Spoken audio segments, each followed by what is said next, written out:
துணை, குரு அடி போற்றி. நேயர்கள், ஜோதிட அன்பர்கள் அனைவருக்கும் அன்பான வணக்கங்கள். நான் உங்கள் வாழ்க வளமுடன் ஜோதிடர் ஸ்ரீ குரு சுந்தர வடிவேல்.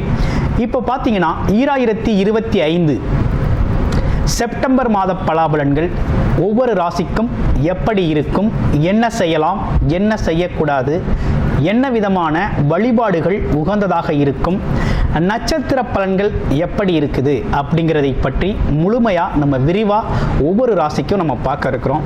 இந்த செப்டம்பர் மாதத்தோட நிறைய விஷயங்கள் நடக்க இருக்குது. அது என்ன அப்படின்னு பார்த்தீங்கன்னா 4 கிரகங்களின் பெயர்ச்சி இருக்கக்கூடிய மாதம் அப்படின்னா அந்த செப்டம்பர் மாதம் தான். பார்த்தீங்கன்னா தொடர்ச்சியாக 13ஆம் தேதி செவ்வாய் பகவான் பயிற்சி ஆகிறார், செப்டம்பர் 13. செப்டம்பர் 14 அப்படிங்கிறது சுக்கிரன் பயிற்சி ஆகிறார். அடுத்து செப்டம்பர் 16 புதன் பகவான் பயிற்சி ஆகிறார்.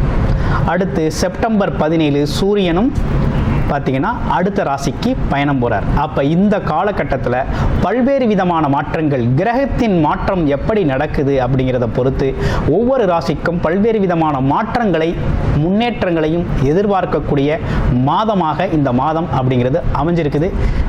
எந்தெந்த ராசிக்கு எப்படி இருக்குது அப்படிங்கிறத விரிவாக தெளிவாக இப்போ நம்ம பார்க்கலாம். இப்போ உங்கள் ராசிக்கு எப்படி இருக்குது அப்படிங்கிறத பார்ப்போம். காலச்சக்கரத்தின் 8வது ராசியாக இருக்கக்கூடிய விருச்சிக ராசி அன்பர்களுக்கு இந்த செப்டம்பர் மாதம் அப்படின்னு எடுத்துக்கிட்டோம் அப்படின்னு கேட்டிங்கனாக்க, செப்டம்பர் மாதம் அப்படிங்கிறது ரொம்ப சிறப்புடைய மாதமாக இருக்க போகுது. என்ன காரணம் அப்படின்னு பார்க்கையில் பார்த்தீங்கன்னா 4 கிரகங்களின் மாற்றங்கள் அப்படிங்கிறது இந்த மாதத்துலேயே நடக்குது. அதுலேயும் குறிப்பாக பாருங்கள், விருச்சிக ராசி அப்படின்னு எடுத்துக்கிட்டோம்னா இவங்களோட முயற்சிகள் எல்லாமே பார்த்தீங்கன்னாக்க, கனவுகள், முயற்சிகள் எல்லாமே ஏதாவது ஆராய்ச்சி சார்ந்து அதிதீவிரமாக யோசிக்கக்கூடிய ஒரு அமைப்பு அப்படிங்கிறது உண்டு. அதுலேயும் பார்த்தோம்னாக்க மனம் சார்ந்த தடுமாற்றம் அப்படிங்கிறது அடிக்கடி ஏற்படும். குழப்பம் ஏற்படக்கூடிய ஒரு தன்மை அப்படிங்கிறது உண்டு. அதுவும் இல்லாமல் பார்த்தீங்கன்னாக்க கற்பனை திறன் அப்படிங்கிறது ரொம்ப அதிகமாக உள்ள ஒரு அமைப்பு அப்படிங்கிறது விருச்சிக ராசிக்குனே உண்டான ஒரு குணம். விருச்சிக ராசியை பொறுத்த வகையில் அடிக்கடி ப்ரெஷர், டென்ஷன், கோபம் அப்படிங்கிற ஒரு விஷயத்தை வெளிப்படுத்துவாங்க. வெளிப்படுத்தக்கூடிய ஒரு தன்மை, திடீர்னு கடும் சொல் பேசுறது, இப்படிப்பட்ட விஷயங்கள்லாம் இவங்களுக்கு சில மாற்றங்களை ஏற்படுத்தும். இப்போ இந்த கிரக மாற்றங்கள் எப்படி இருக்குது அப்படின்னு பார்க்கையில் விருச்சிக ராசியை பொறுத்தவரையில் அர்த்தாஷ்டம சனி பாதிப்பு அப்படிங்கிறது விலகிருச்சு. அந்த வகையில் ஒரு நல்ல முன்னேற்றம் அப்படிங்கிறது எடுத்தாச்சு. 2வது பார்த்தோம்னா 4ஆம் இடத்துல ராகு, தொழில் ஸ்தானத்தில் கேது அப்படிங்கிற அமைப்பு வந்துருச்சு. இது ஒரு அமைப்பு அப்படிங்கிறது இருக்குது. இதுக்கு இடையில் ராசிநாதன் அப்படின்னு சொல்லக்கூடியவர் லாபஸ்தான அமைப்புகளில் இருக்கிறார். அப்போ வருமானம் தரக்கூடிய அமைப்புகளில் இருக்கிறார். இந்த காலகட்டத்தில் எடுக்கிற முயற்சிகள், தொழில் முயற்சி, வேலை முயற்சி, அடுத்து பார்த்தோம் அப்படின்னா எதிர்பாராத லாபங்கள், ஏற்கனவே எடுத்த வேலை, தொழில் சம்பந்தப்பட்ட லாபங்கள், எதிர்பார்ப்புகள் நிறைய இருக்கக்கூடிய மாதமாக இந்த மாதம் அப்படிங்கிறது இருக்குது. இவையெல்லாம் நடக்குமா அப்படின்னு பார்த்தோம்னா, உங்களோட உழைப்புக்கு மிஞ்சிய ஊதியம், உழைப்புக்கு மிஞ்சிய உயர்வு அப்படிங்கிறது இந்த மாதத்தில் ஆரம்ப காலகட்டத்தில் இருக்குது. எது சார்ந்து நீங்கள் இயங்குனீங்களோ அது சார்ந்த அமைப்புகளில் கண்டிப்பாக வெற்றி பெறக்கூடிய ஒரு தன்மை அப்படிங்கிறது இருக்குது. அதே இவ்வளவு விஷயங்கள் தொழில், வேலை சார்ந்த விஷயத்தில், வருமானம் சார்ந்த விஷயத்தில் இவ்வளவு முயற்சிகள் எடுத்து எவ்வளவு பணம் வந்தாலும் அதற்கான செலவு அப்படிங்கிறதும் பின்னாடியே தொடர்ச்சியாக வந்துடுது. ஏன்னா செப்டம்பர் மாதம் 14ஆம் தேதிக்கு பிறகு பார்த்தோம் அப்படின்னா செலவு அப்படிங்கிற ஒரு விஷயம் உங்களுக்கு கொஞ்சம் வரக்கூடிய அமைப்பு இருக்குது. வீடு சார்ந்த செலவு, வண்டி வாகனங்கள் சார்ந்த செலவுகள், அதே போல் மருத்துவமனை, உடல் ஆரோக்கியத்தில் கூடுதல் கவனம் எடுத்துக்க வேண்டிய அவசியம் இருக்குது. எப்போ செப்டம்பர் 14ஆம் தேதிக்கு பிறகு பிற்பகுதியில் கொஞ்சம் கூடுதல் கவனம் எடுத்துக்கணும்.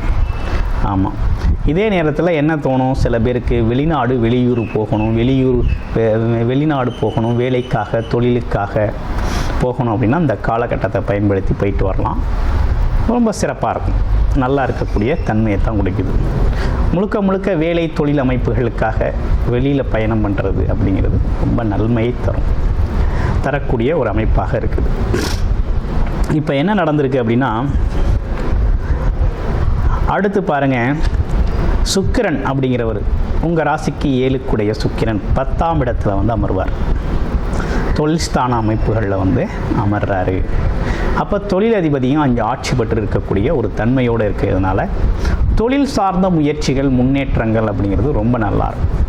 அதுவும் ஜாயிண்ட் பிஸ்னஸ் கூட்டு தொழில்கள் செய்யணும் அப்படின்னு விருப்பப்பட்டீங்க அப்படின்னா, இன்வெஸ்ட்மெண்ட் மெத்தடில் எதுவும் செய்யணும் அப்படின்னு முயற்சி பண்ணிங்கன்னா உங்களுடைய பிறப்பு ஜாதகத்தை பார்த்துட்டு இந்த காலகட்டத்தை நீங்கள் பயன்படுத்தி கொள்ள முடியும். பயன்படுத்திக்கக்கூடிய அனைத்து விஷயங்களும் நல்லாயிருக்கு. அடுத்து பாருங்கள், குழந்தைகள் சம்மந்தப்பட்ட விஷயங்களில் கொஞ்சம் அன்சாட்டிஸ்ஃபைடாக இருக்கக்கூடிய ஒரு அமைப்பு அப்படிங்கிறது இருக்குது. என்ன குழந்தைகள் நம்ம இவ்வளவு செலவு பண்ணுறோம், நிறைய பணத்தை செலவு பண்ணி படிக்க வைக்கிறோம், சரியான படிப்பு வரல, சரியாக படிக்கிறது இல்லை அப்படிங்கிற மாதிரி சில விஷயங்கள் இருக்கும். சில பேருக்கு மன ரீதியான அழுத்தம் இருக்கும், வேலை தொழில் சார்ந்த அழுத்தங்கள் இருக்கக்கூடிய ஒரு அமைப்பு அப்படிங்கிறது இருக்குது. இதெல்லாம் நல்ல மாற்றமடையும். எப்போ அப்படின்னு பார்த்தீங்கன்னா,